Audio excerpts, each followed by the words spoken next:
When I was in college, I felt that I had figured out what I wanted to do. I came in thinking I pretty much sure I didn't want to go to medical school. I considered law school. Coming out, I thought I wanted to go to grad school, work in policy, do research. But since then, I've just jumped around, found different jobs. So it's all up in the air now. I could see myself being very comfortable in my job at the moment. The work's not very hard. It pays very well. And if I continue down that road, I could be very comfortable. But it's not very challenging. And Kyle and I complain about how bored to tears we are constantly. So as versus that, taking a pay cut, going down another road that will require a lot more schooling. And my problem is just not being able to commit to something to follow down. Because I feel like I have so many options, and that really makes it hard. Because if I make a bad decision now, I'm going to regret it, and it's going to be my fault. So I guess right now I'm just trying to try out different options, but I'm also afraid that if I go far enough down one road, if I change my mind, I'll have to start at the bottom of the ladder in a different industry. So these are the things I think about. I figure I could try Google for another year or so before, and while it's a comfortable job, I have plenty of time. I don't take the work home. I could research more opportunities, but it's all up in the air. For me, the first thing that comes to mind when I hear the word career track is probably confusion. Just because it seems like the people that I see that are successful, the jobs that they're doing really had nothing to do with what they went to school for or their initial aspirations in life. My parents both got graduate degrees, and it seemed easy for them just because it was very clear cut. You can either be this or this. What do you like in school? Do you like to write, or do you like to do math? Right? Like to do math? Okay, go be an engineer, right? But now it's, at my last job, the VP of sales had an aeronautics engineering degree from Stanford. Who knew? That he would be VP of sales instead of building airplanes. So, and I think with the current job market, it seems like there's so many different areas popping up all the time. The dot-com era is a good example of that. Just so many different jobs that you never knew were there before, and you could never know that they would be there. So for a career path for me, the way I look at it is just to get the best possible experience right now to prepare me for the future, whatever may come. I used to think that I was really unlucky because I was like, why do I want to be a doctor? It's such a long, long haul.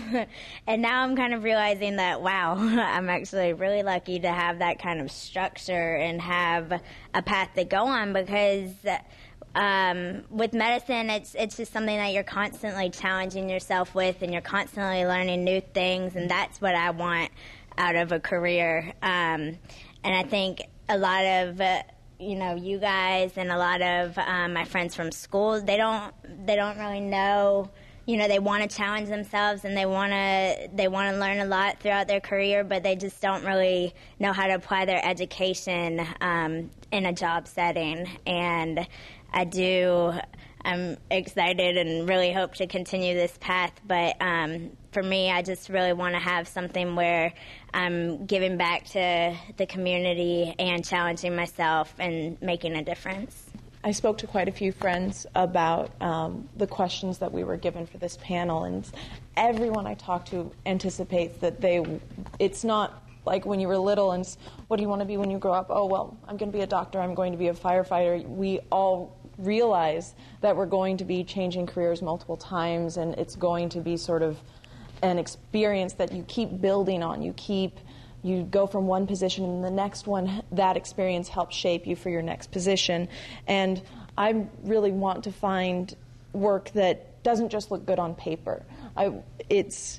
what you do in practice and every day, and having it really fit your aptitudes and your skill set, and wanting to be able to be in a position, whether it's with a company that's focused on sustainability or just a portion of the company that's looking into green initiatives, of being able to give back to the community and really working within a dynamic team. I think so much of what we get at the end of the day out of work is who you're working with and how you feel that what you're doing is making a difference, whether it's within the company or in a more social level. Well, I love the liberal arts education, being able to really study so many different fields and kind of the intersection of those studies as well, where they meet.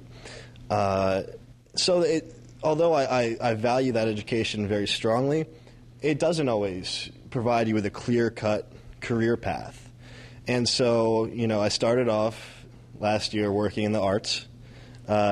Very fun. It's rewarding. The money is not there. So the starving artist, stereotype is a little true. I obviously wasn't starving, but I wasn't making, very much money, especially working in academia within the arts. And so now I'm working at Google. Money much better. Work might be a little less rewarding because it's in such a large corporate environment. So the part I'm playing isn't as significant. You're very much a cog in a very large machine.